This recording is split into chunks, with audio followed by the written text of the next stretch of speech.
அசோக மன்னர் வந்துகிட்டு இருக்கார். அவருடைய ஆலோசகர்கள் எல்லாம் பக்கத்தில் வந்துகிட்டு இருக்கிறாங்க. அந்த சமயத்தில் எதிரில் ஒரு புத்த பிக்ஷு வர்றார். அசோகர் பார்க்குறார். ஓடி போய் அவர் காலில் விழுந்து வணங்குறார்.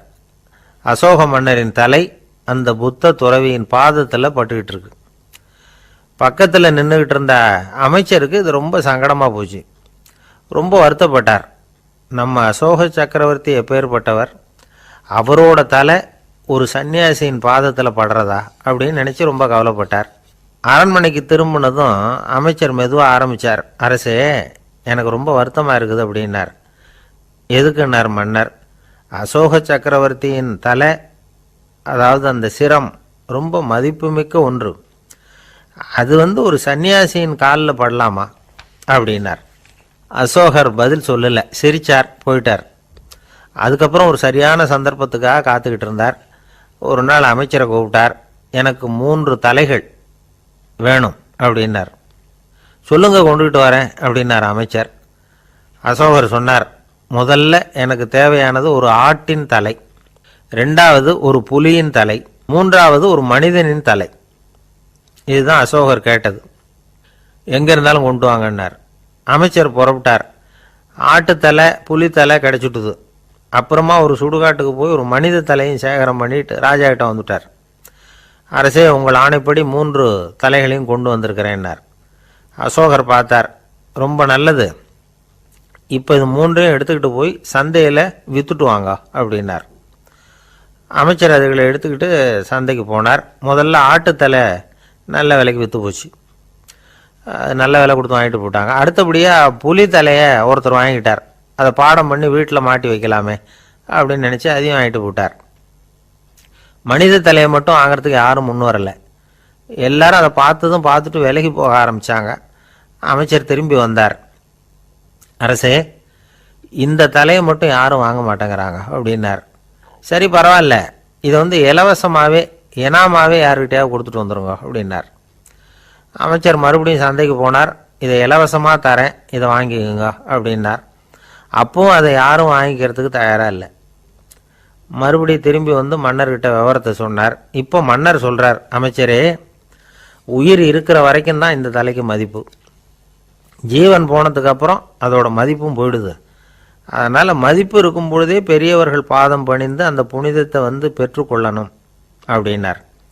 பணிவுங்கிறது வேற, அடிமைத்தனம்ங்கிறது வேற. பெரியவர்களை பணிவது நமக்கு பெருமை தரக்கூடிய விஷயம். இதை மனசில் வச்சுக்கிட்டு எப்போ காலில் விழணும், எப்போ காலில் விழக்கூடாது அப்படிங்கிறத முடிவு பண்ணிக்கணும். ஒரு சாதாரண ஆள் நடந்து வந்துக்கிட்டு இருந்தார். எதிரில் வந்த ஒரு பெரிய மனுஷன் ஓடி போய் அவர் காலில் விழுந்து தன்னுடைய தலையை அவர் பாதத்தில் கொண்டு போய் வச்சார். கொஞ்ச நேரம் கழித்து எழுந்திரிச்சு வந்துட்டார். வந்த பிறகு இவரை கேட்டேன், ஏன் திடீர்னு ஓடி போய் அந்த ஆள் காலில் விழுந்தீங்க அப்படின்னு. அவர் போட்டிருக்கிறது என்னோட காணாமல் போன செருப்பான்னு கண்டுபிடிக்கிறதுக்காக அப்படி விழுந்தேன் அப்படின்னார். இன்பம் துன்பம் இது ரெண்டும் சேர்ந்தது தான் வாழ்க்கை. இது எல்லாரும் சொல்லிகிட்டு இருக்கிற ஒரு உண்மை. அது சரி, இது ரெண்டும் வர்றதுக்கு என்ன காரணம்? துறவி ஒருத்தர் யோசித்து பார்த்துருக்கார். இன்ப துன்பம் தோன்றுவதற்கு முக்கியமாக 6 காரணங்கள் உண்டு அப்படிங்கிறார் அவர். அது என்னங்கிறத நாமளும் தெரிஞ்சு வச்சுக்குவோமே. இப்போ முதல் காரணம் சுயநலம். ஒரு தாயார் தன்னுடைய சுயநலம் கருதி தன்னுடைய மகன் இன்பமாக இருக்கணும்னு ஆசைப்படுறாங்க. மகனும் அப்படியே ஆசைப்படுறான். அதனால் தாயாரின் இன்ப துன்பங்களை பார்த்துட்டு மகனும் இன்ப துன்பம் அடையிறான். அந்த அம்மாவுக்கும் அதே நிலைமை தான். 2வது காரணம் உறவு.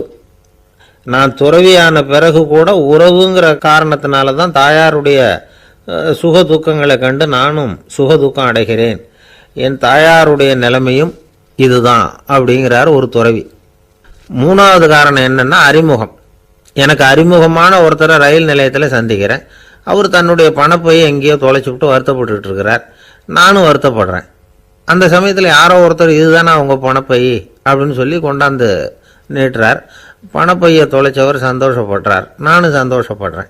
இது அந்த துறவி சொல்கிற அனுபவம். 4வது காரணம் என்னென்னா கருணை. எனக்கு முன்னே பின்னே தெரியாத ஒருத்தனை யாரோ ஒருத்தன் அடித்து காயப்படுத்தி போடுறான். கருணை காரணமாக நான் அதுக்காக துக்கப்படுறேன். 5வது காரணம் எதையும் நம்புறது. ஒரு பசுமாட்டை ஒரு முரணை அடிச்சுக்கிட்டு இருக்கிறான். அப்படின்னு ஒருத்தர் வந்து நம்மகிட்ட சொல்கிறாருன்னு வைங்க, உடனே நான் துக்கப்படுறேன். இன்னொருத்தர் வந்து அந்த முரணனை போலீஸ்காரங்க பிடிச்சிட்டு போயிட்டாங்கன்னு சொல்லி சொல்கிறார், நான் உடனே சந்தோஷப்படுறேன். மூணாவதாக ஒருத்தர் வந்து முதல் 2 பேரும் சொன்னது பொய்யுங்கிறார். அப்போ நான் இன்ப துன்பம் ரெண்டுமே இல்லாமல் நிம்மதியாக இருக்கிறேன். இது ஒரு விதம்.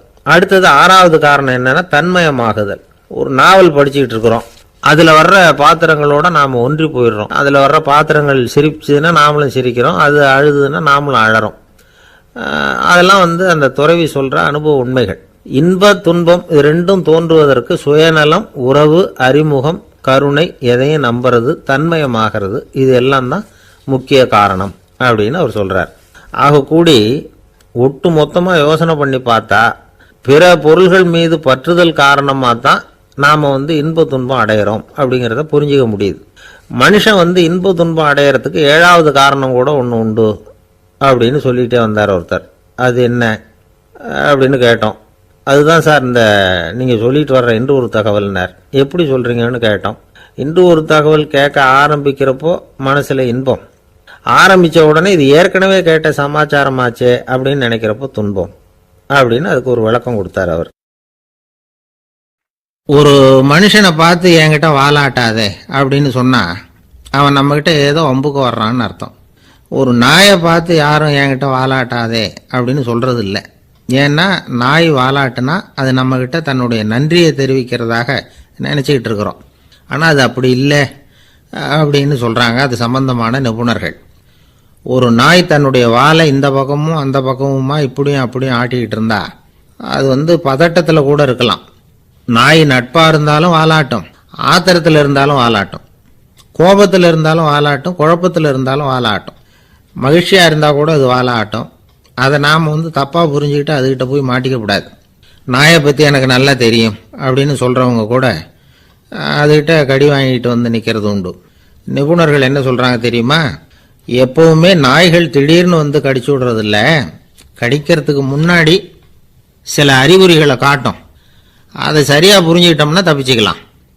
ஒரு வீட்டுக்கு போகிறீங்க, அங்கே புதுசாக ஒரு நாயை பார்க்குறீங்க, உடனே அதுக்கிட்ட போய் குனிஞ்சு சிரிச்சுக்கிட்டே அது தலையில் தட்டுறீங்க. இது ரொம்ப தப்பான். ஒரு நாய் இன்னொரு நாயை நேருக்கு நேர் பார்த்து பல்ல காட்டுனா அது தன்னுடைய தன்முனைப்பை காட்டுதுன்னு அர்த்தமா. உன்னை விட நான் பெரியவன் அப்படின்னு சொல்லுதுன்னு அர்த்தம். அதனால் நீங்கள் அது மாதிரி கிட்ட போய் சிரிக்கிறோம் அப்படின்னு நினச்சிக்கிட்டு பல்ல காட்டினா உங்களையும் எதிரியாக நினச்சிரும். இன்னொரு விஷயம் என்னென்னா, தலையில் தட்டுனா நாய்க்கு பிடிக்காது. அது வந்து தன்னை அடக்கிறதாகவும் அச்சுறுத்துறதாகவும் நினச்சிக்கிட்டு இருக்கும். சரி, அப்படின்னா புதுசாக ஒரு இடத்துல அல்லது வீட்டில் நாய்க்குட்டியை பார்த்தா என்ன பண்ணுறது? நீங்கள் சும்மா இருங்க, அதுவாக கிட்ட வரட்டும். அதுக்கப்புறம் அதுக்கிட்ட கனிவாக பேசுங்க. கன்னம், மார்பு, தோல் இங்கெல்லாம் தட்டலாம், தப்பு இல்லையா? தலையில் தான் தட்டப்படாதான். ஒரு நாய் வந்து உங்களை நோக்கி ஓடி வருது, நீங்களும் ஓடுனா அது துரத்த ஆரம்பிச்சிடும். அசையாமல் சில மாதிரி நின்றுடுங்க, அது கிட்ட வராது. அதுக்கு ஆர்வம் இல்லாமல் போயிடும். ஒரு தெருவில் சின்ன பிள்ளைங்க நிறைய பேர் விளையாடிக்கிட்டு இருக்கிறாங்க. அப்போ சில நாய்கள் அங்கே ஓடி வருது. எல்லாரும் ஓடினாங்க. அப்படி ஓடுறப்போ ஒரு பையன் கால் தடிக்க கீழே விழுந்துட்டான். என்னாச்சு தெரியுமா? துரத்திட்டு வந்த நாய்கள்லாம் கீழே விழுந்தவன ஒன்றும் செய்யலை, அவன்கிட்டே போகல. ஓடிக்கிட்டு இருந்தாங்கல்ல பசங்க, அவங்கள துரத்திக்கிட்டு அவங்க பின்னாடி ஓடிச்சான். அதுதான் நாய்களுடைய சுபாவம். ஒரு நாய் நம்மளை நேருக்கு நேர் முறைச்சி பார்க்குதுன்னு வச்சுங்க, நாமளும் அதை முறைச்சி பார்க்கக்கூடாது. நாம் வேறு பக்கம் எங்கேயாவது பார்க்க ஆரம்பிச்சிடணும். ஒரு நாய் வந்து கோபமாக இருந்ததுன்னா அதோட வால் வந்து உறுதியாக நேராக நிற்கும். ஒரு நாய் பணிந்து போனால் அல்லது பயந்து போனால் அது தன்னோட வாலை காலுக்கு நடுவில் வச்சுக்கும். ஒரு நாய் நம்மளை பார்த்து பயந்து நிற்குதுன்னு வச்சுங்க, அதனால் நமக்கு ஆபத்து இல்லைன்னு நினச்சிடக்கூடாது. உங்களை பார்த்துட்டு ஒரு நாய் ஒடுங்குச்சுன்னா நீங்கள் விலகி போயிடணும் அப்படின்னு அது நினைக்குது. நிறைய பேர் பயந்து போன நாயால் கடிபடுறாங்க. இவன் நம்மளை விட பெரிய ஆள், மாட்டிக்கிட்டோம், வேற வழி இல்லை அப்படிங்கிற நினப்பில் தான் நாய் வந்து கடிக்க ஆரம்பிக்குதான். இதே மாதிரி சங்கிலியால் கட்டி போடப்பட்டிருக்கிற நாயும் ஆபத்தானது தான். தொடர்ந்து கட்டி போட்டிருந்தா காலப்போக்கில் அது ஒரு மாதிரி ஆகிடும். நாய் வந்து குழந்தைகளை கடிக்காது அப்படின்னு சில பேர் சொல்லுவாங்க. அதுவும் ஒரு தவறான நம்பிக்கை. அதனால் சின்ன குழந்தைகளை தனியாக நாயோட விளையாட விடக்கூடாது. ஆக கூடி நாயை பற்றி நிறைய விஷயம் புரிஞ்சுக்க வேண்டியிருக்குது. ஒருத்தர் தன்னுடைய நண்பர் வீட்டுக்கு போயிருந்தார். அவசியம் எங்கள் வீட்டில் சாப்பிட்டுட்டு தான் போகணும் அப்படின்னு ரொம்ப அன்பாக சொல்லிவிட்டார். அதை மீற முடியல இவரால். சரின்னு உட்காந்துட்டார். சாப்பாடு போட்டாங்க. சாப்பிட ஆரம்பித்தார். அவங்க வீட்டில் கட்டி போட்டிருந்த நாய்க்குட்டி இவர் சாப்பிட்றத முறைச்சி பார்த்துது. ஏன் இப்படி என்ன இது முறைச்சி பார்க்குது உங்கள் வீட்டு நாய்க்குட்டி அப்படின்னு அவர் கேட்டார். அப்போ அவங்க சொன்னாங்களாம், அதுக்கிட்ட ஒரு கெட்ட பழக்கம்ங்க, தன்னோட தட்டில் யார் சாப்பிட்டாலும் அது அப்படி தான் முறைச்சி பார்க்கும் அப்படின்னாரா அவர். கடற்கரை ஓரமாக ஒரு பெரியவர் கையால் மணலை கீறிக்கிட்டே உட்காந்துருக்கிறார். என்னத்தையும் தேடிட்டு இருக்கிறது மாதிரி தெரிஞ்சுது. மெதுவாக கிட்டத்தில் போய் என்னத்தை தேடிட்டு இருக்கிறீங்க அப்படின்னு கேட்டோம். அவர் சாவகாசமாக நிமிர்ந்து பார்த்து நிம்மதியை தேடிக்கிட்டு இருக்கிறேன்னார். நாங்கள் ஒரு மாதிரி ஆகிட்டோம். இருந்தாலும் சமாளிச்சுக்கிட்டு, சார் மணலில் கிழிஞ்சல் தான் கிடைக்கும், நிம்மதி கிடைக்காது அப்படின்னோம். சரி, இன்னைக்கு வசமாக நம்மகிட்ட ஒரு ஆள் மாட்டிக்கிட்டார் அப்படின்னு நினச்சி அவர் பக்கமாக போய் உட்காந்துக்கிட்டு கதை சொல்ல ஆரம்பிச்சிட்டோம். ஒரு பெரிய மன்னர் இருந்தார். அவருக்கு எல்லா வசதியும் இருந்தது. இருந்தாலும் ஒரே ஒரு குறை. அது என்னென்னா நிம்மதி இல்லைங்கிற குறை. அரண்மனையில் தினமும் கலை நிகழ்ச்சி, நாட்டியம் எல்லாம் நடந்துக்கிட்டு தான் இருந்தது. இருந்தாலும் நிம்மதி இல்லை. சரி, நிம்மதி எங்கே கிடைக்கும் அப்படின்னு தேட ஆரம்பித்தார். உடனே அதுக்கான முயற்சிகளில் தீவிரமாக இறங்கினார். நாட்டில் உள்ள தத்துவ மேதைகளெல்லாம் கூப்பிட்டுட்டு வர சொன்னார். எல்லாரும் வந்து சேர்ந்தாங்க. அவங்கள பார்த்து நிம்மதி எங்கே இருக்குது அப்படின்னு விசாரித்தார். அவங்களுக்கு அது தெரிஞ்சால் ஏன் இப்படி ராஜா முன்னாடி வந்து நின்றுட்டு இருக்க போகிறாங்க? ராஜாவோட கேள்விக்கு ஒவ்வொருத்தரும் ஒவ்வொரு மாதிரி விளக்கம் கொடுக்க ஆரம்பிச்சிட்டாங்க. எந்த பதிலும் ராஜாவுக்கு திருப்தி அளிக்கக்கூடிய அளவுக்கு இல்லை. சரி, போயிட்டு வாங்கன்னு சொல்லி அவங்களெல்லாம் அனுப்பி வச்சுட்டார். ஒரு நாள் அவர் மாளிகையில் உப்பருகையில் நின்றுக்கிட்டு இருக்கிறார். அந்த சமயத்தில் தெருவில் ஒரு பிச்சைக்காரன் ரொம்ப உல்லாசமாக பாட்டு பாடிக்கிட்டே போய்கிட்டு இருக்கிறான். குரலில் ஒரு சந்தோஷம், நடையில் ஒரு மிடுக்கு. அவங்ககிட்ட கொஞ்சம் கூட கவலை இருக்கிறதா தெரியல. உடனே ராஜா அதை பார்த்தார். ஏவலாளிகளை கைதட்டி கூப்பிட்டார். உடனே ஓடி போய் அந்த பிச்சைக்காரனை இங்கே அழைச்சிட்டு வாங்கன்னு உத்தரவு போட்டார். இவங்க உடனே ஓடி போய் அவனை கூப்பிட்டாங்க. அரண்மனைக்கு வாழ்ந்தாங்க. அவன் வரல. அரண்மனைக்குள்ளே அடி எடுத்து வைக்க மாட்டேன்னு சொல்லிவிட்டான். ராஜா கிட்ட விஷயத்தை சொன்னாங்க. அவருக்கு ரொம்ப ஆச்சரியம், இப்படி ஒரு ஆள் இருக்கிறானா அப்படின்னு. சரி, அவன் என்ன தான் சொல்கிறான் அப்படின்னு விசாரித்தார். இவங்க மறுபடியும் தெருவுக்கு போய் கேட்டாங்க. என்னை பார்க்கணும்னா ராஜா விருப்பப்பட்டார்னா அவரை வேணும்னா இங்கே வர சொல்லுங்க அப்படின்னு சொல்லிவிட்டான். அதை ராஜா கிட்ட சொன்னாங்க. அவருக்கு கோபம் வரல. இவ்வளவு சுதந்திர உணர்வோடு இருக்கிறவன் சாதாரண ஆளாக இருக்க முடியாது அப்படின்னு நினைச்சார். உடனே கிடுகிடுன்னு இறங்கி தெருவுக்கு வந்தார். பிச்சைக்காரங்கிட்ட போனார். நீ கவலைப்படாமல் சந்தோஷமாக பாடிக்கிட்டு போறியே, அது எப்படி முடியுது உன்னால் அப்படின்னு கேட்டார். ஏன் அப்படி கேட்குறீங்கன்னு அவன், அதுக்கு இல்லை, எனக்கு அரண்மனையில் எவ்வளவோ சுகபோகங்கள்லாம் இருக்குது, இருந்தாலும் நிம்மதி இல்லை. இது ஏன்னு எனக்கு தெரியல. இந்த தேசத்தில் உள்ள அறிஞர்களை எல்லாம் கூப்பிட்டு கேட்டு பார்த்துட்டேன், அவங்களுக்கும் தெரியல. உன்னை கேட்டால் தெரியும்னு நினச்சேன், அதனால தான் சந்திக்கிறதுக்கு ஆசைப்பட்டேன். ஆனால் நீ வரமாட்டேன்னு விட்டியே அப்படின்னார். பிச்சைக்காரன் கடகடன்னு சிரிக்க ஆரம்பிச்சிட்டான். மகிழ்ச்சிக்கும் உங்களுக்கும் தடையாக இருக்கிறது இந்த மாளிகை தான். இதை விட்டுட்டு வெளியில் வந்துட்டா நிம்மதி தேடிட்டு வந்துடும்னா. நான் அரசன், எனக்குன்னு கடமைகள் இருக்குது, அதையெல்லாம் விட்டுட்டு எப்படி வர முடியும்னார் ராஜா. ரெண்டும் ஒரே நேரத்தில் கிடைக்கணுங்கிறது முடியாத காரியம். உங்கள் சுகபோகத்துக்கு விலையாக தான் உங்கள் நிம்மதியை கொடுத்துக்கிட்டு இருக்கிறீங்க. என்ன பாருங்க, என்கிட்ட எதுவும் இல்லை, அதனால் எதுவும் போயிடுமோங்கிற பயமும் இல்லை, நிம்மதியாக இருக்கிறேன் அப்படின்னா அவன். ராஜா உடனே சந்தோஷப்பட்டு தன்னுடைய மேலங்கியை எடுத்து அவனுக்கு பரிசாக கொடுத்தாரான். அவன் சிரிச்சுக்கிட்டே அதை வாங்க மாட்டேன்னு விட்டானான். இதை நீங்கள் எனக்கு கொடுக்கறதுனால எந்த பயனும் இல்லை, அதே நேரத்தில் அதை வாங்கிக்கிட்டேன்னா அடுத்த வினாடியிலேருந்து அதை எப்படி காப்பாற்றுறதுங்கிற கவலை எனக்கு சேர்ந்துடும், அப்புறம் தூக்கம் வராது, நிம்மதி போயிடும் அப்படின்னானா. சொல்லிவிட்டு அவன் பாட்டுக்கு சந்தோஷமாக பாடிக்கிட்டே போயிட்டான். நிம்மதி எங்கே இருக்குங்கிறதையும் ராஜா தெரிஞ்சுக்கிட்டார். அந்த இடத்துக்கு தன்னால் போக முடியாதுங்கிறதையும் அவர் புரிஞ்சுக்கிட்டார். இப்படி இந்த கதையை அந்த கடற்கரையில் மணலை கீறிக்கிட்டே உட்காந்துருந்தார அந்த பெரியவர்கிட்ட சொல்லி முடித்தோம். அவர் முகத்தில் ஒரு தெளிவு தெரிஞ்சுது. எங்களை நிமிர்ந்து பார்த்தார். ரொம்ப நன்றிங்க, இப்போ எனக்கு தெரிஞ்சு போச்சு, நிம்மதி வேணும்னா அதுக்கு என்ன பண்ணணும்னு இப்போ நல்லா புரிஞ்சுக்கிட்டேன் அப்படின்னார். என்ன புரிஞ்சுக்கிட்டீங்கன்னு கேட்டோம். இனிமே இந்த பக்கம் வந்தால் உங்கள் கண்ணில் படாத இடமா பார்த்து உட்காரணும்னு புரிஞ்சுக்கிட்டேன் அப்படின்னார். இந்த உலகத்தில் மனுஷன் எவ்வளவோ தவறுகள் செய்கிறான். அதுக்கெல்லாம் என்ன காரணம்? அதை பற்றின ஆராய்ச்சி தான் இன்னைக்கு. இதுக்கு ஆராய்ச்சி என்னத்துக்கு, அது தெரிஞ்ச விஷயம் தானே அப்படின்னு நீங்கள் நினைக்கலாம். ஆனால் அப்படி அலட்சியமாக இந்த விஷயத்தை விட்டுறக்கூடாது. பொதுவாக எல்லோரும் நினைக்கலாம் எது சரி எது தவறு அப்படின்னு தெரியாததுனால தான் மனுஷன் தப்பு பண்ணுறான் அப்படின்னு. ஆனால் அப்படி சொல்லிட முடியாது. மனுஷன் தெரிஞ்சே தான் தவறுகள் பண்ணுறான். இப்போ உதாரணத்துக்கு ஒரு சாலையில் இடது பக்கம் போக வேண்டிய ஒருத்தர் நடுக்கோட்டை தாண்டி வலது பக்கமாக வண்டியை ஓட்டிகிட்டு போகிறாருன்னு வச்சுக்கோங்க. என்னப்பா இது தப்பு இல்லையா அப்படின்னு அவர்கிட்ட கேட்டால், அதெல்லாம் எனக்கு தெரியும், நீ உன் வேலையை பார்த்துட்டு போ அப்படிம்பார். வலது பக்கமாக போகிறது தப்புன்னு தெரிஞ்சே தான் அவர் அப்படி செய்கிறார், அப்படி போகிறார். பெரிய உத்தியோகத்தில் இருக்கிறவங்க கூட லஞ்சம் வாங்குறாங்க. அவங்களுக்கெல்லாம் லஞ்சம் வாங்குறது தப்புன்னு தெரியலன்னு அர்த்தம். திருடுறது தப்புன்னு தெரியாமலாம் மனுஷன் திருடுறான், நல்லாவே தெரியும். நீங்கள் வேணும்னா கேட்டு பாருங்கள், வேறு வழி இல்லை அதனால தான் திருடுறேன்பா. திருடுறது ஒரு புண்ணியமான காரியம்னு திருடனே கூட சொல்ல மாட்டான். திருடுறது தவறுங்கிறது திருடனுக்கு தெரியும் அப்படிங்கிறத விளக்கறதுக்காக ஒரு பெரியவர் ஒரு கதை சொன்னார். அதாவது 2 திருடர்கள் 2 பேரும் சேர்ந்து ஒரு வீட்டுக்கு போய் ஒரு 10,000 ரூபாயை திருடிட்டு வந்துடுறாங்க. ஒரு காட்டு வழியாக வந்துக்கிட்டு இருக்கிறாங்க. இன்னும் விடியல. 2 பேருக்கும் தூக்கம் கண்ணை சுற்றுது. சரி, இப்படியே ஒரு மரத்தடியில் படுத்து தூங்குவோம், காலையில் விடிஞ்சதும் இந்த பணத்தை 2 பேரும் பங்கு போட்டுக்குவோம் அப்படின்னு முடிவு பண்ணுறாங்க. அதே மாதிரி படுத்து தூங்குறாங்க. நடு ராத்திரியில் ஒரு திருடன் முழிச்சிக்கிறான். விடிகிற வரைக்கும் காத்துக்கிட்டு இருந்தால் 5,000 ரூபா தான் கிடைக்கும், இப்போவே கம்பி நீட்டினா 10,000 ரூபா கிடைக்கும் அப்படின்னு யோசித்து பார்த்துட்டு ஒரு முடிவுக்கு வந்தான். மெதுவாக அந்த 10,000த்தையும் சுருட்டிக்கிட்டு அடுத்தவனுக்கு தெரியாமல் ஓடி போயிட்டான்.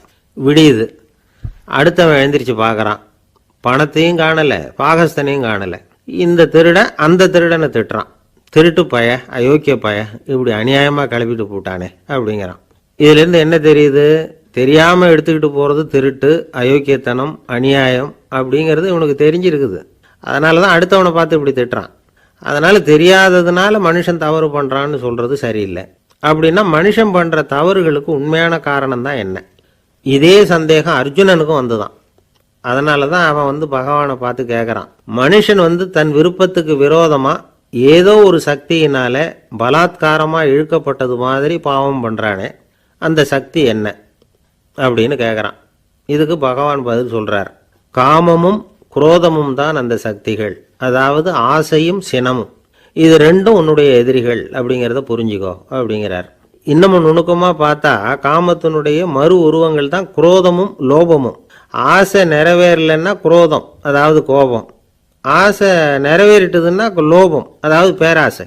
பாவத்தை கண்ட்ரோல் பண்ணணும்னா அதுக்கு மெயின் சுவிட்ச் எது அப்படிங்கிறது இப்போ தான் தெரியுது. அதுக்கு மனுஷன் தெரிஞ்சே தான் தவறு பண்ணுறான் அப்படின்னு பேசிக்கிட்டோமே. அதுக்கு ஒரு உதாரணம்.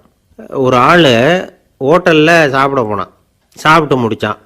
எழுந்திரிச்சு முதலாளிகிட்ட பில்லை கொடுத்தான். காசை கொடுக்கல. முதலாளி பணம் கொடுன்னு கேட்டார். இவன் என்கிட்ட பணம் இல்லைன்னா. முதலாளி கொஞ்சம் கூட அலட்டிக்கல. உள்ளே இருந்து ஒரு ஆளை கூப்பிட்டார். இவனை கூப்பிட்டுட்டு போய் இட்லி மாவு ஆட்ட சொல்லுன்னார். இவனும் கவலைப்படாமல் உள்ளே போயிட்டான். அப்போது அழைச்சிட்டு போகிற ஆள் கேட்குறான், ஏன் சார் சாப்பிட்றதுக்கு முன்னாடி காசு இல்லைங்கிறது உங்களுக்கு தெரியாதா அப்படின்னு கேட்குறான். தெரியும், காசு இல்லைங்கிறதும் தெரியும், காசு இல்லாமல் சாப்பிட்டா மாவாட்டணுங்கிறதும் தெரியும் அப்படின்னா அந்த ஆள். அப்படின்னா நீங்கள் உங்கள் வீட்லேயே சாப்பிட்ருக்கலாமே அப்படின்னு கேட்குறான் அவன். அதுக்கு இவர் சொல்கிறாரு, அது எப்படி, அங்கே சாப்பிட்டாலும் நான் இதே வேலையை தானே செய்ய வேண்டியிருக்கும் அப்படின்னாரான். நம்மளை மாதிரி ஒரு ஆசாமி அவன் நம்மளை மாதிரியே கற்பனை பண்ணான். அதாவது நாம் தான் இந்த உலகத்தில் ரொம்பவும் கஷ்டப்படுறோம், மற்றவங்கெல்லாம் சந்தோஷமாக இருக்கிறாங்க அப்படின்னு அவன் நினச்சிக்கிட்டான். அவன் ஒரு நாள் கடவுளை வேண்டிக்கிட்டானான், சுவாமி இந்த உலகத்தில் எவ்வளவோ பேர் இருக்கிறாங்க, ஒவ்வொருத்தருக்கும் ஒவ்வொரு விதமான கஷ்டம் இருக்கலாம், ஒத்துக்கிறேன். இருந்தாலும் எனக்கு அது கொஞ்சம் அதிகமாக இருக்கிறது மாதிரி தெரியுது. அதனால் நீங்கள் எனக்காக ஒரு சின்ன உதவி செஞ்சால் போதும். அது வேறு ஒன்றும் இல்லை, என்கிட்ட இருக்கிற துயரங்களை இன்னொருத்தர் யாருக்கிட்டையாவது கொடுத்துருங்க, அவர்கிட்ட இருக்கிற துயரங்களை என்கிட்ட மாற்றி கொடுத்துருங்க. ஒரு மியூச்சுவல் டிரான்ஸ்ஃபர், அவ்வளவுதான். அப்படி பண்ணிவிட்டா போதும் அப்படின்னு வேண்டிக்கிட்டானான். அன்னைக்கு ராத்திரியே அவன் ஒரு கனவு கண்டிருக்கான். வானத்திலேருந்து ஒரு குரல் கேட்டிருக்கு. அது என்ன சொல்லிச்சு தெரியுமா? ஏ ஜனங்களே, எல்லாரும் அவங்கவுங்க கஷ்டங்களை ஒரு பையில் போட்டு எடுத்துக்குங்க. அப்படி எடுத்துக்கிட்டு நேராக இந்த ஊர் எல்லையில் இருக்கிற கோயிலுக்கு சேருங்க அப்படின்னு அந்த குரல். ஆஹா, கடவுள் நம்ம பிரார்த்தனைக்கு செவி சாய்ச்சுட்டார் அப்படின்னு சந்தோஷப்பட்டான் இவன். உடனே என்ன பண்ணான், தன்கிட்ட இருந்த கஷ்டத்தையெல்லாம் ஒரு சாக்கு பையில் போட்டு எடுத்துக்கிட்டான். வீட்டை விட்டு வெளியில் வந்தான். தெருவில் இறங்கி நடக்கிறான். அங்கே பார்த்தா ஏகப்பட்ட பேர் ஆளுக்கு ஒரு பையை தூக்கிக்கிட்டு கோயிலுக்கு போய்கிட்டு இருக்கிறாங்க. சில பேர் மூட்டையாக கட்டி தலையில் சுமந்துக்கிட்டு போய்கிட்டு இருக்கிறாங்க. இவன் பார்த்தான், இவனுக்கு ரொம்ப ஆச்சரியமாக இருந்தது. ஏன்னா எல்லாரும் வச்சிருக்கிற பை இவன் பையை விட பெருசாக இருந்தது. இவன் பை தான் இருக்கிறதுலே கொஞ்சம் சின்னதாக தெரிஞ்சுது. இப்போ அவன் மறுபடியும் சாமியை வேண்டிக்கிட்டான், கடவுளே இப்போ உள்ள சூழ்நிலையை கவனித்தா என்கிட்ட இருக்கிற பையே பரவாயில்லன்னு தோணுது. அதனால் வேற பை எதையும் மாற்ற வேணாம், இதுவே பரவாயில்ல, இந்த பையோடு திரும்பி வீட்டுக்கு போனால் போதும்னு நினைக்கிறேன் அப்படின்னு எதோ நினைக்க ஆரம்பிச்சுட்டான் அவன். எல்லாரும் கோயிலுக்கு போய் சேர்ந்தாங்க. கோயிலில் அந்த குரல் மறுபடியும் கேட்டுது. எல்லாரும் அவங்கவுங்க பைகளை சுகத்தில் தொங்க விடுங்க, திடீர்னு விளக்குகள் அணையும், மணி அடிக்கப்படும், அதுதான் அடையாளம். அந்த சமயத்தில் இருட்டில் உங்களுக்கு வேண்டிய பையை நீங்கள் மாற்றி எடுத்துக்கலாம், தேர்ந்தெடுத்துக்கலாம். வெளிச்சம் இருக்கிறப்பவே உங்களுக்கு பிடிச்ச பைக்கு பக்கமாக பார்த்து நீங்கள் நின்றுக்கலாம் அப்படின்னு சொல்லி விவரம் சொல்லிச்சான் அந்த குரல். அப்படி சொன்னதுக்கப்புறம் திடீர்னு விளக்கு அணைஞ்சிது, மணி அடிச்சுது. கொஞ்ச நேரம் கழித்து மறுபடியும் விளக்குகள்லாம் எரிஞ்சுது. இப்போ பார்த்தா எல்லாரும் அவங்கவுங்க பையையே கெட்டியாக பிடிச்சிக்கிட்டு நிற்கிறாங்க. இவனும் அப்படியே நிற்கிறான். இவன் மெதுவாக பக்கத்தில் நிற்கிறவங்ககிட்ட கேட்டானா, ஏன் நீங்கள் பையை கையிலேயே வச்சுருக்கிறீங்க, செவுத்தில் மாட்டலையா அப்படின்னு கேட்டிருக்கான். இல்லைப்பா, நீ ஏன் கையிலேயே வச்சுருக்கிறியோ அதே காரணத்துக்காக தான் நாங்களும் வச்சுருக்குறோம். நம்ம கவலைகளை பற்றி நமக்கு ஓரளவுக்காவது தெரியும். ஆனால் மற்றவங்க கவலைகள் நமக்கு பரிச்சயம் இல்லாதவை, பழக்கம் இல்லாதது. அதனால் நமக்கு தெரிஞ்ச கவலைகளை சமாளிக்கிறது சுலபம். தெரியாததை சமாளிக்கணும்னா மறுபடியும் ஆரம்பத்திலேருந்து ஆரம்பிக்கணும். அதனால் பழைய நண்பர்களோடு வாழறது தான் மேல் அப்படின்னு ஆனான். அதுக்கப்புறம் அவன் தன்னோட பையே போதும்னு வீட்டுக்கு திரும்பி வந்துட்டானான்.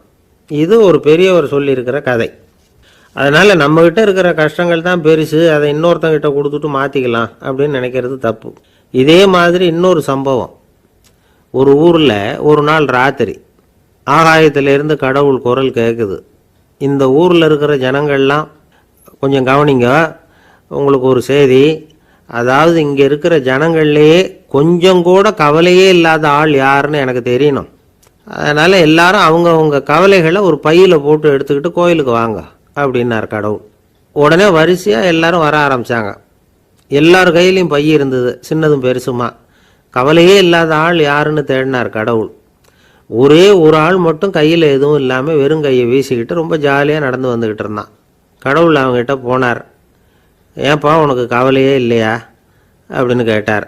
எனக்கும் சில கவலைகள்லாம் உண்டு அப்படின்னு அவன். எங்கே அதெல்லாம்னு கேட்டிருக்கார் கடவுள். பின்னாடி லாரியில் வந்துக்கிட்டு இருக்கு அப்படின்னு அவன். சங்கீத வித்வான்களில் பல வகை உண்டு. சில குறிப்பிட்ட ராகங்களை பாடுறதில் அவங்களுக்கு பெருமை வர்றது உண்டு. ஆனால் ஒருத்தர் இருந்தார், அவரால் ஒரு ராகத்துக்கே பெருமை வந்தது. அந்த ராகத்தை அவர் வாசித்து கேட்கணும் அப்படின்னு சொல்லுவாங்க. அது என்ன ராகம்னா தோடி ராகம். சரி, அந்த வித்வான் யாருன்னா அவர் தான் திருவாவடுதுறை ராஜரத்னம் பிள்ளை. பேராசிரியர் கல்கி ஒரு சமயம் தம்முடைய பத்திரிகையில் எழுதினாராம். அதை அப்படியே படிக்கிறேன் கேளுங்களேன். ஆகா, ஸ்ரீ ராஜரத்னம் பிள்ளையின் தோடி ஆலாபனையை முதலில் கேட்டபோது அவருடைய கற்பனையை விட்டு தள்ளுங்கள். நம்முடைய மனதில் என்னென்ன இன்பமயமான கற்பனைகள் எல்லாம் உதித்தன. குழந்தை தாயிடம் கொஞ்சம் குரலை கேட்டோம், அன்னை குழந்தையிடம் கொஞ்சம் குரலை கேட்டோம், ரவியும் மன்மதனும் பேசிக்கொண்ட காதல் மொழிகளை கேட்டோம், முருகன் சிவபெருமான் செவிகுளிர மொழிந்த உபதேசத்தை கேட்டோம், கலைமகள் கவிஞனுக்கு அருளிய ஆசி மொழிகளை கேட்டோம், நாரத முனிவருடைய தம்பூரா சுருதியை கேட்டோம், ராவணன் தன் எலும்பை ஒடித்து வீணையாகச் செய்து வாசித்த கானத்தை கேட்டோம், கானப்பறவைகளின் கலகல ஒலியை கேட்டோம், கோல குயில்களின் குரல் இனிமையை கேட்டோம். இப்படிலாம் பேராசிரியர் கல்கி விமர்சனம் எழுதியிருக்கிறார். திருவாவடுதுறை ராஜரத்னம் பிள்ளை அவர்களுடைய வாசிப்பை கேட்டுட்டு டி.என். ராஜரத்னம் பிள்ளை இறந்து போனார். அப்போ கவிஞர் கண்ணதாசன் எழுதினார், செவியனில் ஓடி எங்கள் சிந்தையில் ஓடி இந்த புவியெல்லாம் ஓடி நின்பார் பொங்கிய தோடி வேறிங்கு எவரிடம் போகும் ஐய இனி அதை காப்பார் யாவர் அவிந்தனின் சடலத்தோடே அவிந்தது தோடிதானும் அப்படின்னு எழுதினாராம். அந்த அளவுக்கு அவருடைய தோடியை ரசித்தவர்கள் உண்டு. அதே மாதிரி தோடின்னா என்னன்னு தெரியாமலே அவரை ரசித்தவங்களும் அந்த காலத்தில் உண்டு. அதாவது ஒரு பெரிய சபையில் இவர் வாய்ச்சிக்கிட்டு இருக்கிறார். பாதியில் ஒரு பெரிய மனுஷன் உள்ளே வந்தார். அவர் உடம்புல பட்டு வேஷ்டி, ஜருகை, அங்கவஸ்திரம், வாயில் வெத்தலை, வாசனை புகையில, காதில் வைரக்கடுக்கன், கழுத்தில் தங்க சங்கிலி, கை விரல் பூரா மோதிரம், கையில் ஒரு வெள்ளி வெத்தலை புட்டி, உதவிக்கு 2 பேர் பக்கத்தில். இவ்வளவு பந்தாவோடு வரார் கச்சேரி கேட்குறதுக்கு. இப்படி வந்தவர் முதல் வரிசையில் வந்து உட்காந்தார். வித்வான் வாசித்து முடித்ததும் இவர் அவரை பார்த்து, ஐயா, நீங்கள் தோடி வாசிக்கிறதுல ரொம்ப கெட்டிக்காரர்னு கேள்விப்பட்டிருக்கேன், அதை கேட்கறதுக்காக தான் மெனக்கிட்டு வந்திருக்கிறேன், அதை வாசிங்களேன் அப்படின்னாராம் இந்த பெரியவர். ராஜரத்னம் பிள்ளைக்கு ஒன்றும் புரியல. ஏன்னா இது வரைக்கும் அவர் வாசிச்சுக்கிட்டு இருந்ததே அந்த தோடி ராகத்தை தான். அதை வாசித்து முடித்ததும் அதை வாசிங்களேன்னு இவர் கேட்குறார். அப்படின்னா இவரோட ஞானம் எப்படிப்பட்டது? இவ்வளவும் கேட்டுட்டு இப்படி கேட்குறாரே அப்படின்னு அவர் யோசிச்சிருக்கிறார் ராஜரத்னம் பிள்ளை. உடனே என்ன பண்ணார் தெரியுமா? பக்கத்தில் ரொம்ப சாதுவாக சுருதி போட்டுக்கிட்டு இருந்த ஒரு முதுகில் ஓங்கி ஒரு குத்து விட்டாராம். அவருக்கு ஒன்றும் புரியல, எதுக்கு நம்மளை அடிக்கிறார் இவர், நம்மளை குத்துறாரு வித்வான்னு. அவர் அதிர்ச்சியால் இவர் நிமிர்ந்து பார்த்துருக்கார். அப்போ ராஜரத்னம் பிள்ளை சொன்னாராம், ஏய்யா, ஐயா பெரிய மனுஷன், என்னுடைய பரம ரசிகர், தோடி ராகம் கேட்கணுங்கிறதுக்காக இவ்வளோ தூரம் வந்திருக்கிறார், வந்து வரிசையில் உட்காந்துருக்கார். நீ இந்த சமயம் பார்த்து தோடி ராகம் வாசிக்கிற நாதஸ்வரத்தை வீட்டில் வச்சுட்டு வந்துட்டியே, இப்போ ஐயாவுக்காக அந்த ராகத்தை நான் எப்படி வாசிக்கிறது அப்படின்னு சொல்லிவிட்டு மறுபடியும் முதுகில் ஒரு அடி கொடுத்தாராம். அடி வாங்கினவருக்கே சிரிப்பு அடக்க முடியலையா. ஒரு ஊரில் ஒரு ராஜா இருந்தார். அவர் ஒரு நாள் காலையில் அரண்மனையில் மேல் மாடத்தில் வந்து நின்றுக்கிட்டு இருந்தார். அப்போ ஒரு ஆள் வீதியில் ரொம்ப வேகமாக ஓடிக்கிட்டு இருக்கான். அதை ராஜா கவனிச்சார். அவன் மனசில் ஏதோ ஒரு தவிப்பு இருக்குங்கிறத புரிஞ்சுக்கிட்டார். உடனே அரண்மனை சேவகர்களை கூப்பிட்டார். அந்த ஆளை இங்கே அழைச்சிட்டு வாங்க அப்படின்னார். இவங்க ஓடி போய் அந்த ஆளை அழைச்சிட்டு வந்தாங்க. மன்னர் முன்னாடி நிறுத்தினாங்க. மன்னர் அவனை நிமிர்ந்து பார்த்தார். எதுக்காக இவ்வளவு வேகமாக ஓடிக்கிட்டு இருக்கிற அப்படின்னு கேட்டார்.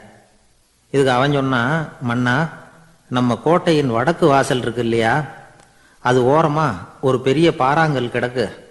அதுக்கு அடியில் நான் ஒரே ஒரு வெள்ளி நாணயத்தை புதைச்சி வச்சிருக்கேன். அது இப்போ எனக்கு தேவைப்படுது.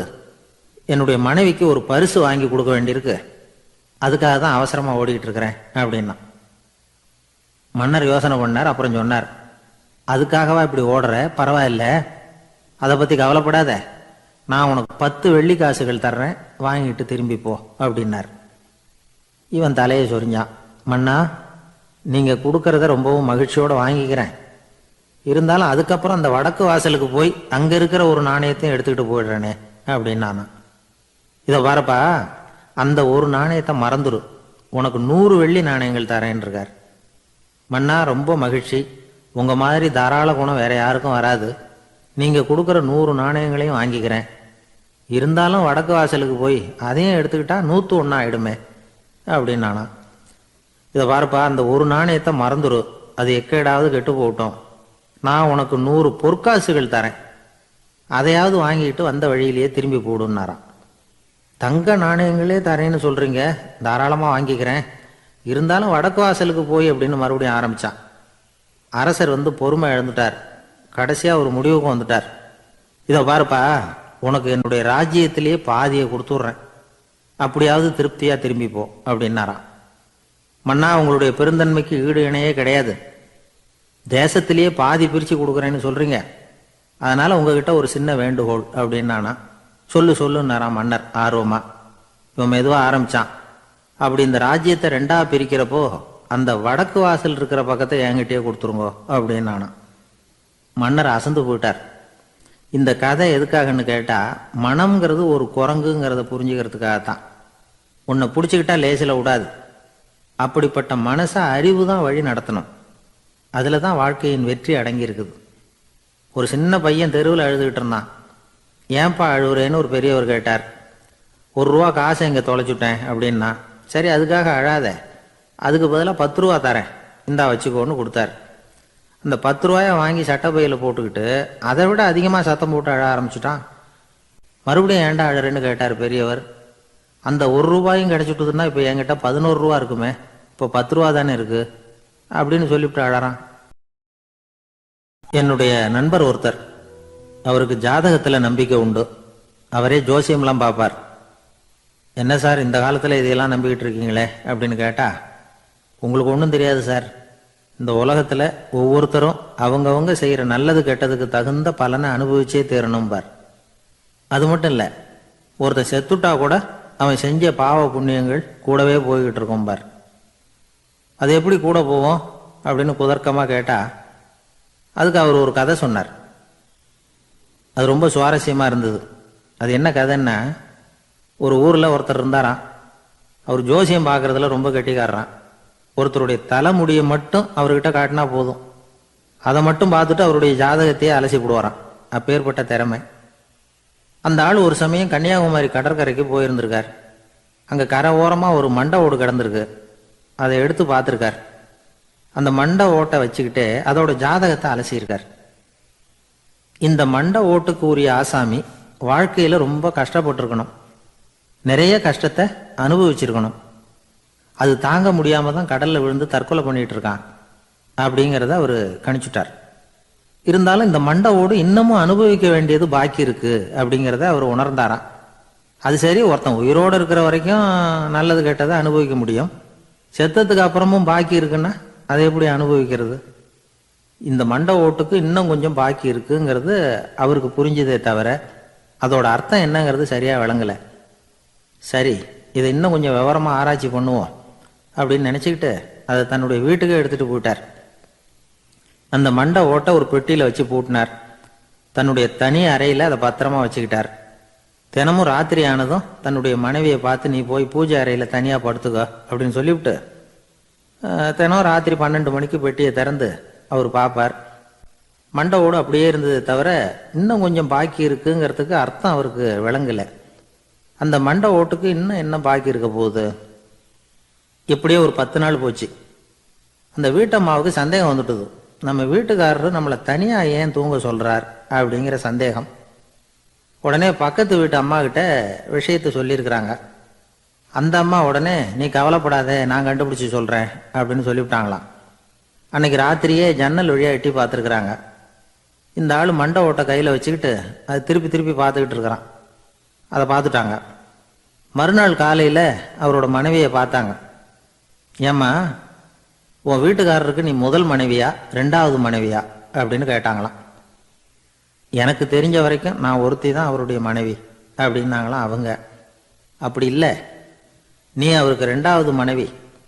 முதல் மனைவியின் மண்டை ஓட்டை தான் அவர் தினமும் ராத்திரியில் எடுத்து பார்த்துக்கிட்டு இருக்கிறார் அப்படின்னாங்க அடுத்த வீட்டு அம்மா. அப்படியா விஷயம் அப்படின்னு சொல்லிவிட்டு கணவன் வீட்டில் இல்லாத நேரமாக பார்த்து அந்த மண்டை ஓட்டை எடுத்து கொண்டாந்து ஒரு உரலில் போட்டு உலக்கையால் குத்தி நொறுக்க ஆரம்பிச்சிட்டாங்க. வெளியில் போயிருந்த அந்த ஆள் அப்போ தான் உள்ளே நுழைஞ்சார். மண்டை ஓடு உலக்கை கிட்ட குத்து வாங்கிக்கிட்டு இருக்கு. அது அனுபவிக்க வேண்டியது இன்னும் கொஞ்சம் பாக்கி இருக்குங்கிறதுக்கு அர்த்தம் எனக்கு இப்போ தான் புரிஞ்சுது அப்படின்னாராம் அவர். இந்த கதையிலேருந்து நாம் இன்னொரு நீதியையும் புரிஞ்சுக்கணும். அதாவது நம்ம வீட்டை பற்றி நமக்கு புரியாததெல்லாம் அடுத்த வீட்டுக்காரங்களுக்கு நல்லா புரியும். ஒரு ஊரில் ஒரு ஆள் இருந்தான். அவன் ஒரு நாள் கோயிலுக்கு போனான். கடவுள்கிட்ட வேண்டிக்கிட்டான், எனக்கு ஒரு 1,00,000 ரூபா நீ கொடுத்தா நான் உன் சன்னதியில் ஒரு தேங்காய் உடைக்கிறேன் அப்படின்னு வேண்டிக்கிட்டான். கடவுள் பார்த்தார். உடனே அவன் கண் முன்னாடி தோன்றினார். இந்தா நீ கேட்ட 1,00,000 ரூபாய் அப்படின்னு சொல்லி அவன் கையில் பணத்தை கொடுத்துட்டு மறைஞ்சிட்டார். இவனால் நம்பவே முடியல.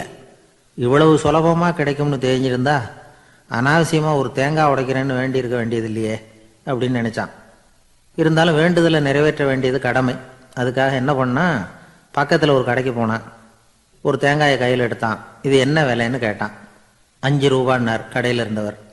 அதிகமாக இருக்குதே விலைன்னா. அப்படின்னா ஒன்று செய்யுங்க, அடுத்த ஊருக்கு போங்க, அங்கே தென்னந்தோப்பு அதிகம், அதனால் அங்கே இதை விட குறைஞ்ச விலைக்கு கிடைக்கும் அப்படின்னார். சரின்னு அடுத்த ஊருக்கு கிளம்புனான். அங்கே போய் விசாரித்தான். ஒரு தேங்காய் 3 ரூபாய் விலைன்னாங்க. இதுவும் அதிகமாக தெரியுதேன்னா. அப்படின்னா ஒன்று செய்ய, அதுவும் அந்த ஆற்று ஓரமாக ஒரு தென்னை மரம் இருக்கு பார், அதில் நீயே ஏறி பறிச்சுக்கோ, ஒரு தேங்காய்க்கு 1 ரூபா கொடுத்தா போதும் அப்படின்னார் அந்த தோப்புக்கு சொந்தக்காரரு. இவனுக்கு மரம் ஏற தெரியாது, இருந்தாலும் ஆசை யாரை விட்டுது, விலை சல்லிசா இருக்குதே. ஆற்று ஓரம் போனால் தட்டு தடுமாறி அந்த மரத்தில் ஏறினா அந்த தென்னை மரம் வளைஞ்சி ஆற்று பக்கம் போய் அப்புறம் நிமிர்ந்து இருந்தது. அதாவது மரத்தின் உச்சி சரியாக ஆற்றுக்கு நடுவில் இருந்தது. ஆற்றுல வெள்ளம் கரை புரண்டு ஓடிக்கிட்டு இருக்கு. இவன் கடவுள் கொடுத்த 1,00,000 ரூபாயை மடியில் வச்சு இறுக்கி கட்டிக்கிட்டான். உச்சிக்கு போய் காய் பறிக்கிற சமயத்தில் காற்றும் மழையும் பலமாக கலந்து அடிக்க ஆரம்பிச்சுட்டுது. கால் வழுக்கி விட்டுட்டுது. இவன் சடார்னு ஒரு தென்னை மட்டையை பிடிச்சிக்கிட்டு தொங்க ஆரம்பிச்சிட்டான். கீழே பயங்கரமான வெள்ளம். மடியில் 1,00,000 பணம், என்ன செய்யறதுன்னு தவிக்கிறான். இந்த சமயம் கரையில் ஒரு யானை பாகன் யானையை குளிப்பாட்டிக்கிட்டு இருக்கிறான். அது அவன் கண்ணில் பட்டுது. ஐயா ஒரு உதவின்னு கத்துனான். அவன் என்ன செய்யணும்னு கேட்டான். உன் யானையை மெதுவாக இங்கே அழைச்சிட்டு வா, எனக்கு நேராக கீழே நிறுத்து, என் காலை பிடிச்சி மெதுவாக கீழே இறக்கி விட்டுரு, என் மடியில் இருக்கிற பணத்தில் உனக்கு 10,000 ரூபா தரேன் அப்படின்னா. அவன் பார்த்தான், காலை கையை பிடிச்சா கூட எவனும் இந்த காலத்தில் 10 ரூபாய்க்கு மேலே தரமாட்டேங்கிறான், இவன் காலை பிடிச்சா 10,000 தர்றேங்கிறான் அப்படின்னு யோசனை பண்ணான். உடனே யானையை கொண்டுட்டு போனான். அவனுக்கு நேராக கீழே நிறுத்தினான். அவன் காலை பிடிச்சான். அவ்வளவுதான். அந்த நேரம் பார்த்து யானை மெதுவாக நடந்து அப்பால போட்டுது. இப்போ யானை பாகன் அவன் காலை கெட்டியாக பிடிச்சிக்கிட்டு தூங்குறான். பரிதாபமாக மேலே பார்க்குறான். அவன் மட்டையை பிடிச்சிக்கிட்டு தூங்குறான். இப்போ யானை பாகன் சொல்கிறான், தம்பி மட்டையை விட்டுறாத, கெட்டியாக பிடிச்சிக்கோ, நான் உனக்கு 10,000 ரூபா தரேன், இதோ மடியில் தான் வச்சுருக்கேன்னா. மேலே தொங்குறவனுக்கு இந்த நிலைமையிலேயும் ஒரு சந்தோஷம், மேற்கொண்டு ஒரு 10,000 ரூபா நமக்கு கிடைக்கும் போல இருக்கே அப்படின்னு. இந்த சமயத்தில் ஒருத்தன் ஒட்டகத்தை ஓட்டிகிட்டு வந்தான் அந்த பக்கமாக குளிப்பாட்டுறதுக்கு. யானை பாகம் பார்த்துட்டான். ஐயா ஒட்டகக்காரரே, அதை இங்கே கொண்டுட்டு வா, எங்கள் காலை பிடிச்சி பத்திரமா இறக்கி விடு, நாங்கள் பணம் கொடுக்குறோம்னா. அவனும் பணத்துக்கு ஆசைப்பட்டு வந்தான். அவன் காலை பிடிக்கிற சமயம் ஒட்டகமும் நழுவி போட்டுது. இப்போ 3 பேருமே வரிசையாக தொங்குறாங்க. ஒட்டகக்காரன் கத்துறான், தம்பி மட்டையை விட்டுறாத, கெட்டியாக பிடிச்சிக்கோ, நான் என் மடியில் இருக்கிற 5,000 உனக்கு தந்துடுறேன்னா. மேலே தொங்குறவனுக்கு இன்னமும் சந்தோஷம், இவனும் பணம் தர்றேங்கிறான் அப்படின்னா இன்னைக்கு நமக்கு மொத்த பண வரவு எவ்வளவு அப்படின்னு ஒவ்வொன்றா கூட்டி பார்க்க ஆரம்பித்தான். மனக்கணக்கு சரியாக வரல. அதனால் அப்படியே விரலை விட்டு எண்ண ஆரம்பித்தான். அவ்வளவுதான். மட்டையை விட்டுட்டு கை நழுவி வந்துட்டுது. 3 பேரும் பொத்துன்னு ஆற்றுல விழுந்தாங்க. படாத பாடுபட்டு தட்டு தடுமாறி கரைக்கு வந்து சேர்ந்தாங்க.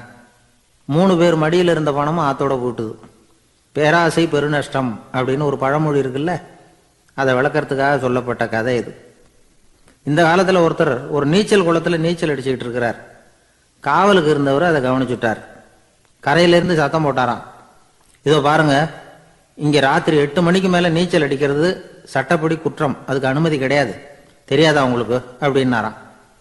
இதுக்கு அவரு, ஐயையோ நான் நீச்சல் அடிக்க வந்தவன் இல்லைங்க, சும்மா சுற்றி பார்க்க வந்தவன், தடுமாறி குளத்தில் விழுந்துட்டேன், நீச்சல் தெரியாது, அதனால தத்தளிச்சுக்கிட்டு இருக்கிறேன் அப்படின்னு கத்துனாராம். கரையில் இருந்தவர் பார்த்தார். ஓ அப்படின்னா சரி, அதுக்கு ஒன்றும் தடை இல்லை அப்படின்னு சொல்லிவிட்டு அவர் பாட்டு நடந்து போயிட்டாராம். ஒரு ஊரில் ஒரு ஆள் இருந்தான். நிறைய பணம் சேர்த்தான். அவனுக்கு சம்பாதிக்க தெரியுமே தவிர செலவு பண்ண தெரியாது. மகா கஞ்சன். காசை கையில் எடுக்கவே மாட்டான். எடுத்தால் செலவு செய்ய வேண்டியிருக்குமே, அதனால் இப்படியே அவன் காலத்தை ஓட்டி விட்டான். வயசாயிட்டுது. அவனுடைய மனைவி ஒரு நாள் கேட்டாங்க, இவ்வளவு நாளா நீங்கள் என்னை எங்கேயுமே அழைச்சிட்டு போனதில்லை, இப்போவாவது அழைச்சிட்டு போகக்கூடாதா அப்படின்னாங்க. எங்கே போகணும் சொல்லுன்னா. காசிக்கு போகணும், கங்கையில் குளிக்கணும்னாங்க. இவன் பார்த்தான், இதுக்கு ஏன் அவ்வளோ தூரம் செலவு பண்ணிட்டு போகணும், நம்ம ஊர் ஆற்றுலேயே குளிக்கலாமே, இதுவும் புண்ணிய நதி தான், இங்கே குளித்தா அங்கே குளித்த பலன் கிடைச்சிரும் அப்படின்னா. சரின்னு 2 பேரும் ஆத்தங்கரைக்கு போனாங்க. அன்னைக்கு ஏதோ விசேஷம், நிறைய கூட்டம், நிறைய பேர் குளிச்சுக்கிட்டு இருக்கிறாங்க. கரையில் சில புரோகிதர்கள் நின்றுக்கிட்டு இருக்கிறாங்க. குளிக்கிறதுக்கு முந்தி அவங்க கிட்ட உட்காந்தா ஏதோ மந்திரம்லாம் சொல்லுவாங்க, கொஞ்சம் காசு கொடுக்க வேண்டியிருக்கும். அதனால் இவன் என்ன பண்ணான், ஆத்தங்கரையிலேயே கொஞ்சம் தூரம் போனான். ஊரை விட்டு தள்ளி வந்துட்டான். அங்கே யாருமே இல்லை. அப்பாடான்னு சந்தோஷப்பட்டான். குளிக்கலாம்னு புறப்பட்டான். இந்த நேரம் கடவுள் பார்த்தார், இந்த கஞ்சனுக்கு ஏதாவது புத்தி போகட்டணும் அப்படின்னு நினைச்சார். உடனே ஒரு புரோகிதர் மாதிரி உருவத்தை மாற்றிக்கிட்டு அந்த ஆள் முன்னாடி வந்து நின்னார். அவனுக்கு அதிர்ச்சி, இங்கே யாருமே இருக்க மாட்டாங்கன்னு நினச்சா இங்கேயுமே ஒரு ஆள் வந்துட்டாரு, என்ன பண்ணுறதுன்னு யோசனை பண்ணான். புரோகிதர் உருவத்தில் இருந்த கடவுள் சொன்னார், இதை பாருங்க, இன்னைக்கு விசேஷ நாள், நீராடுறதுக்கு முன்னாடி சுயகல்பம் பண்ணிக்கிறது ரொம்ப நல்லது அப்படின்னார். என்கிட்ட பணம் எதுவும் இல்லையேன்னா. பரவாயில்ல, அப்புறமா கொடுங்க, வாங்கிக்கிறேன், ஆனால் ஒன்று, எவ்வளவு கொடுப்பீங்கிறத மட்டும் இப்போவே சொல்லி கொடுங்க அப்படின்னார். இவன் ரொம்ப யோசனை பண்ணான். ஒரு 10 பைசா தரேன் அப்படின்னா. சரின்னு ஒத்துக்கிட்டு எல்லா கிரியைகளையும் அவர் செஞ்சார். அதுக்கப்புறம் கணவனும் மனைவியும் ஆற்றுல குளிச்சாங்க. அவர் போயிட்டார். கொஞ்ச நாள் கழித்து அவன் வீட்டுக்கு வந்தார் கடனை வசூல் பண்ணுறதுக்கு. வாசலில் நின்றுக்கிட்டு இருந்த அவன் மனைவி இவரை பார்த்ததும் தயங்க ஆரம்பித்தாங்க. அந்த அம்மா கிட்ட விஷயத்த சொன்னார். அந்த அம்மா ஓடி போய் உள்ளே இருக்கிற தன்னுடைய கணவர்கிட்ட சொன்னாங்க. அவன் யோசனை பண்ணான், இப்போ வெளியில் போனால் அவனுக்கு 10 காசு கொடுக்க வேண்டியிருக்கும், அதனால் எனக்கு காய்ச்சல்னு அந்த ஆளுகிட்ட சொல்லிவிடு, இன்னொரு சந்தர்ப்பத்தில் என்னை வந்து பார்க்க சொல்லு அப்படின்னா. அந்த அம்மா போய் சொன்னாங்க. அப்படிங்களா, அப்படின்னா அவரை நான் உடனே போய் பார்க்கணுமே அப்படின்னு உள்ளே நுழைய ஆரம்பித்தார்.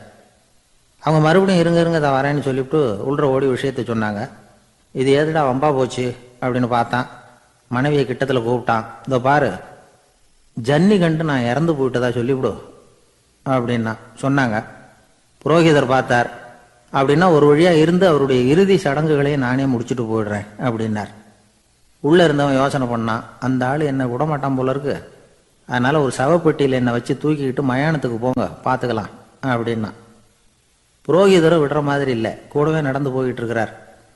அங்கே இறக்கி சடங்குகளை முடிச்சுட்டு தீ வைக்கிற நேரம் பொட்டிக்குள்ளே இருந்த நம்ம ஆள் அலறி அடிச்சுட்டு வெளியில் ஓடி வந்தான். புரோகிதர் உருவத்தில் இருந்த கடவுள் சிரிச்சார், தன்னுடைய சுய உருவத்தை காட்டினார். அதுக்கப்புறம் அவனை கூப்பிட்டு, இதை பாருப்பா, ஏன் இப்படி அல்லாடுற, ஏதாவது வர வேணும்னா கேள்வித்தரேன் அப்படின்னார். அவன் யோசனை பண்ணான். பகவானே, ஒரே ஒரு வரம் தான் உங்ககிட்ட கேட்கணும்னா. என்ன வேணும் கேளுன்னார். அந்த 10 பைசா தட்சணையை தள்ளுபடி பண்ணால் போதும் அப்படின்னா. கடவுளும் சரின்னு சொல்லிட்டு போயிட்டார். இப்படி ஒரு கதையை சுவாமி சிவானந்தர் சொல்லியிருக்கிறார். செல்வந்தர்கள் பல பேர் இப்படித்தான் இருக்கிறாங்க. தாங்களும் அனுபவிக்க மாட்டாங்க, அடுத்தவங்களுக்கும் கொடுக்க மாட்டாங்க. இது மாதிரியான கஞ்சர்களுக்கு இந்த உலகம் இல்லை, அந்த உலகம் இல்லைங்கிறார் அவர். இந்த கதையில் கடவுள் கடன் வசூலுக்கு வந்தது மாதிரி நம்ம ஊர் ஆள் ஒருத்தன் இன்னொருத்தர்கிட்ட 10 பைசா கடன் கொடுத்துட்டான். திருப்பி வாங்கறதுக்கு நடையா நடக்கிறான். கடைசியாக கேட்டான், நீ எப்போ தான் கடனை திருப்பி தரப்போற, அதை முடிவாக சொல்லுன்னா. வர்ற வியாழக்கிழமை கண்டிப்பாக கொடுத்துருவேன் அப்படின்னானா அவன். அன்னைக்கு நான் ஊரில் இருக்க மாட்டேனே அப்படின்னானா இவன். அதனால் என்ன, நானும் தான் அன்னைக்கு ஊரில் இருக்க மாட்டேன் அப்படின்னானா. அவர் ஒரு பெரிய குடும்பத்தில் பிறந்தவர். இருக்கிற சொத்துக்கள் எல்லாத்தையும் வாரி வழங்கிவிட்டு காட்டுக்கு புறப்பட்டார் தவம் செய்யறதுக்காக. இருந்தது பூராவும் கொடுத்துட்டார். இனிமேல் எதுவுமே இல்லை கொடுக்கறதுக்கு. அப்போ கடைசியாக ஒருத்தன் வந்து கையை நீட்டினானா. ஐயா, ஏதாவது கொடுங்கன்றிருக்கான். அவர் பார்த்தார். கட்டியிருக்கிற வேட்டியை தவிர வேற எதுவுமே இல்லை. 8 முழம் பட்டு வேட்டி, ஜரிகை கரையோடு இருக்குது. கடைசியாக அதை தான் எடுத்துக்கிட்டு அவர் புறப்பட்டுருக்கார். அவர் பார்த்தார், எதிரில் அவன் பரிதாபமாக நின்றுட்டு இருக்கிறான். அந்த 8 முழ வேட்டியை 2ஆக கிழிச்சார். 4 முழத்தை அவங்ககிட்ட கொடுத்தாரு. மீதி 4 முழத்தை தன்னுடைய இடுப்பில் கட்டிக்கிட்டு அவர் காட்டுக்கு போயிட்டார். இவன் என்ன பண்ணான் தெரியுமா, கையில் கிடைச்ச 4 முழத்தை எடுத்துக்கிட்டு கடை வீதிக்கு போனான். பழைய பட்டு வேட்டி ஜருகை இதையெல்லாம் விலைக்கு வாங்குற வணிகர் ஒருத்தர் இருக்கார். அவர்கிட்ட போனான். இதை விலைக்கு எடுத்துக்கிறீங்களா அப்படின்னு கேட்டிருக்கான். அவர் வாங்கி பார்த்துருக்கார். ஆஹா, இது ரொம்ப அருமையான வேட்டி, விலை உயர்ந்த ஜருகை, இது ஏது உனக்கு அப்படின்னு கேட்டாரான். அவன் நடந்தது சொல்லியிருக்கான். அப்படின்னா ஒன்று செய்ய, இந்த வேட்டியோட இன்னொரு பாதியையும் மெதுவாக வாங்கிட்டு வந்துரு, உனக்கு நிறைய பணம் தர்றேன் அப்படின்னாரான் அந்த வணிகர். இவன் கொஞ்சம் யோசனை பண்ணி பார்த்தான். கொஞ்சம் இருங்க, தான் வந்துவிடுறேன் அப்படின்னு சொல்லிவிட்டு நேராக காட்டுக்கு போனான். அவர் எங்கே இருக்காருன்னு தேடி கண்டுபிடிச்சான். அவர் ஒரு இடத்துல தவக்கோலத்தில் இருக்கிறார். கட்டியிருந்த இடவேட்டியும் அவர் அறியாமல் நழுவி கீழே விழுந்து கிடக்குது. இவனுக்கு ரொம்ப வசதியாக போச்சு. அவரை கேட்க வேண்டிய அவசியமே இல்லை. மெதுவாக சத்தம் போடாமல் அடி மேலே அடி வச்சு நெருங்கினான். அவர் கண்ணை மூடிக்கிட்டு அவர் பாட்டு நின்றுட்டு இருக்கிறார். இவன் மெதுவாக போய் கீழே கிடந்த அந்த துணியை எடுத்துக்கிட்டு சத்தம் போடாமல் திரும்பி நடந்தான். ஒரு 2-3 அடி எடுத்து வச்சிருப்பான். அப்படி ஓட ஆரம்பிக்கிற சமயத்தில் அவன் காலில் கீழே கிடந்த முள்ளு ஒன்று நறுக்குன்னு தைச்சி விட்டுது.